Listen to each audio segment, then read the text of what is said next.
Hey, fourth graders, it's time for us to read another chapter of Number the Stars.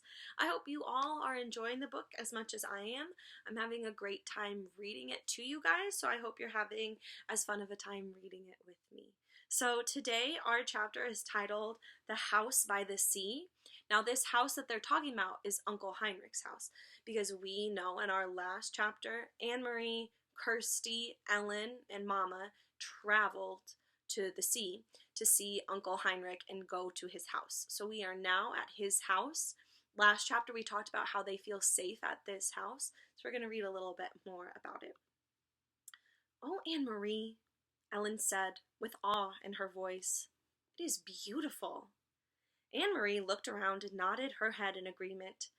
The house and the meadows that surrounded it were so much a part of her childhood, a part of her life, that she didn't often look at them with fresh eyes. But now she did, seeing Ellen's pleasure. And it was true. They were beautiful. The little red-roofed farmhouse was very old, its chimney crooked, and even the small, shuttered windows tilted at angles. A bird's nest, wispy with straw, was half hidden in the corner where the roof met the wall above a bedroom window. Nearby, a gnarled tree was still speckled, with a few apples now long past ripe. Mama and Kirsty had gone inside, but Anne-Marie and Ellen ran across the high-grassed meadow, through the late wildflowers. From nowhere, a great kitten appeared and ran beside them, pouncing here and there upon imagined mice, pausing to lick its paws, and then darting off again. It pretended to ignore the girls, but looked back often to be certain that they were still there, apparently pleased to have playmates. The meadow ended at the sea, and the gray water licked there at damp brown grass, flattened by the wind and bordered by smooth, heavy stones. "I have never been this close to the sea," Ellen said. "Of course you have. You've been to the harbor in Copenhagen a million times." Ellen laughed. "I mean the real sea, the way it is here, open like this, a whole world of water." Anne-Marie shook her head in amazement. To live in Denmark, a country surrounded by water, and never to have stood at its edge. "Your parents are really city people, aren't they?" Ellen nodded. "My mother is afraid of the ocean," she said, laughing. "She says it's too big for her and too cold." The girls sat on a rock and took off their shoes and socks. They tiptoed across the damp stones and let the water touch their feet. It was cold. They giggled and stepped back. Anne-Marie leaned down and picked up a brown leaf that floated back and forth with the movement of the water. "Look," she said, "this leaf may have come from Sweden. It could have blown from a tree into the sea and floated all the way across. See over there?" she said, pointing. "See the land? Way across there? That's Sweden." Ellen cupped one hand over her eyes and looked across the water at the misty shoreline. That was another country. "It's not so very far," she said. "Maybe," Anne-Marie suggested. "Standing over there are two girls just our age, looking across and saying, 'That's Denmark.'" They squinted into the hazy distance, as if they might see Swedish children standing there and looking back. But it was too far. They saw only the hazy strip of land and two small boats bobbing up and down in the gray ruffles of separating water. "I wonder if one of those is your Uncle Heinrich's boat," Ellen said. "Maybe. I can't tell. They're too far away. Uncle Heinrich's boat is named the Ingeborg," said Ellen. She told Ellen, "for Mama." Ellen looked around. "Does he keep it right here? Does he tie it up so that it won't float away?" Anne-Marie laughed. "Oh, no. In town, at the harbor. There's a big dock, and all the fishing boats go and come from there. That's where they unload their fish. You should smell it. At night, they are all there, anchored in the harbor." "Anne-Marie! Ellen!" Mama's voice came across the meadow. The girls looked around and saw her waving to them. They turned, picked up their shoes, and began walking toward the house. The kitten, who had settled comfortably on the stony shore, rose immediately and followed them.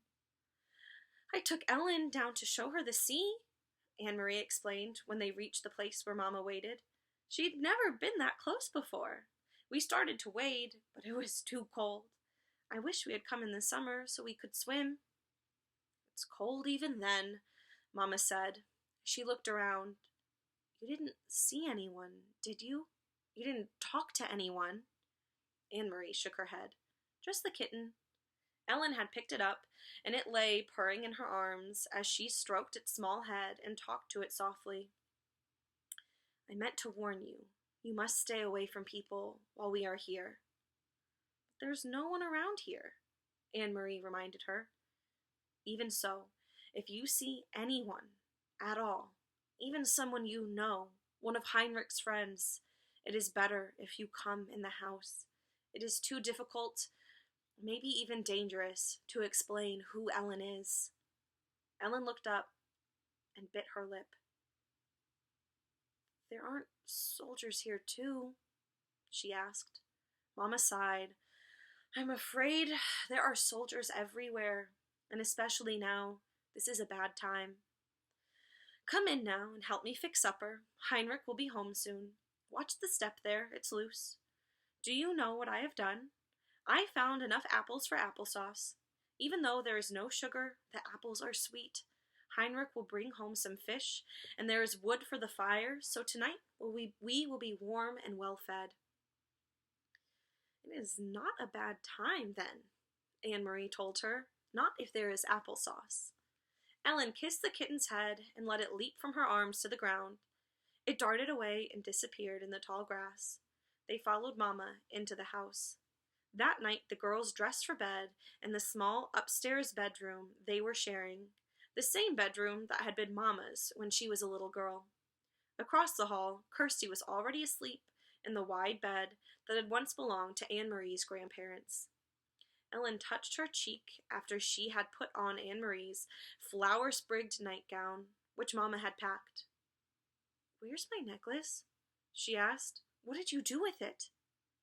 "I hid it in a safe place," Anne-Marie told her. "A very secret place where no one will ever find it, and I will keep it there for you until it is safe for you to wear it again." Ellen nodded. "Papa gave it to me when I was very small," she explained.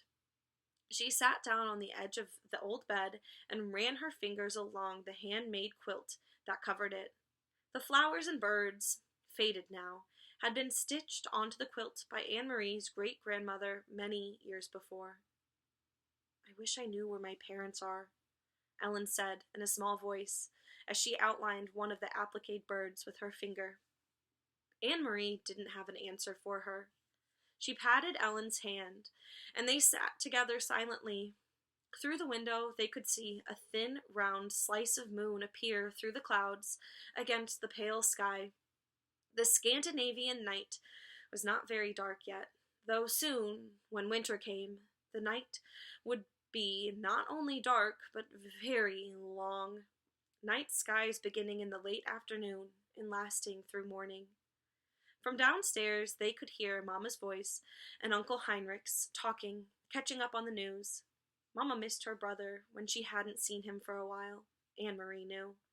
They were very close. Mama always teased him gently for not marrying. She asked him, laughing, when they were together, whether he had found a good wife yet, one who would keep his house tidier.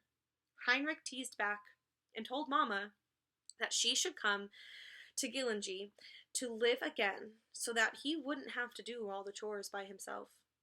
For a moment, to Anne-Marie, listening, it seemed like all the earlier times, the happy visits to the farm in the past with summer daylight extending beyond bedtime, with the children tucked away in the bedrooms and the grown-ups downstairs talking.